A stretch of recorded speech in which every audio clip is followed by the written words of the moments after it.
Alors bonjour, donc c'est Goldfish007. Je fais mon retour donc sur Best Kicker pour la suite de cette review du Monday French Kiss de PokerStars.fr. Et donc on va reprendre tout de suite ensemble la review des mains. Donc je vous l'avais laissé sur ce As-Roi qui a volé les blindes.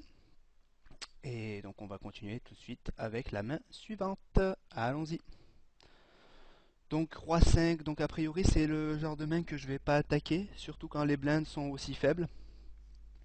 Après, peut-être que quand les blinds sont un peu plus chers et dans une position un petit peu plus cut-off ou bouton, je vais peut-être voler avec ce type de main. Mais là, pour l'instant, je pense que je ne l'ai pas attaqué. On va vérifier ça tout de suite. Donc, il y a une raise avant nous. Donc, de toute façon, on va pas jouer cette main-là.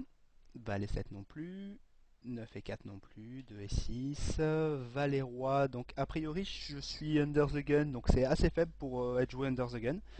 Après, ça dépend. Quelquefois, effectivement, donc là je l'ai foldé, mais quelquefois, effectivement, j'aime bien jouer under the gun des mains assez faibles. Bon, plus dans ce cas-là, ça va être plutôt des mains spéculatives, genre des connecteurs assortis ou des choses comme ça, pour jouer effectivement la position under the gun où je suis censé relancer donc des mains plutôt solides et fortes. Et donc pour avoir un petit peu plus de crédit, éviter de me faire coller. Après, bien sûr, quand je vais me faire tribet, voilà, je vais lâcher l'affaire. Mais de temps en temps, effectivement, j'aime bien voler under the gun. Après, bon, c'est plutôt dans les tournois assez au buy-in. Mais voilà, essayez, on verra. Il y a peut-être un petit exemple plus tard dans mon vidéo.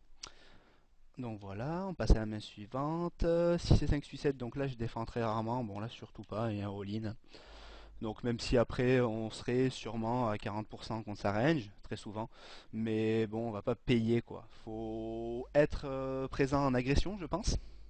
Là effectivement on peut agresser avec ce genre de main, mais payer avec ce genre de main je pense que c'est définitivement une erreur.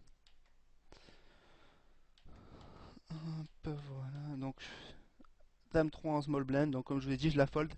Je vous ai dit que effectivement en small blind j'étais assez tight.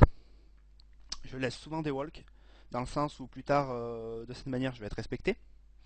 Et quand je joue une main, je la joue assez agressivement. Voilà. Là, on peut pas parce que pour cette raison très simple qu'il a 400. Ouais, il a environ 14 bébés, 14-15 bébés. Et si on l'attaque, il peut très facilement nous reshove avec Enias ou une main de ce genre. Donc on va être obligé de jeter et on va perdre notre relance qui va être entre 1000 et 1200 à peu près parce que j'aime bien faire un petit peu plus cher hors de position. Voilà. Donc voilà, là ça vaut pas le coup. Donc on va tout simplement lui laisser un walk.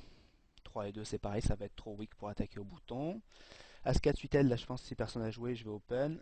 Donc là on a un raise avant nous, donc de Pokeras, qui nous domine en stack.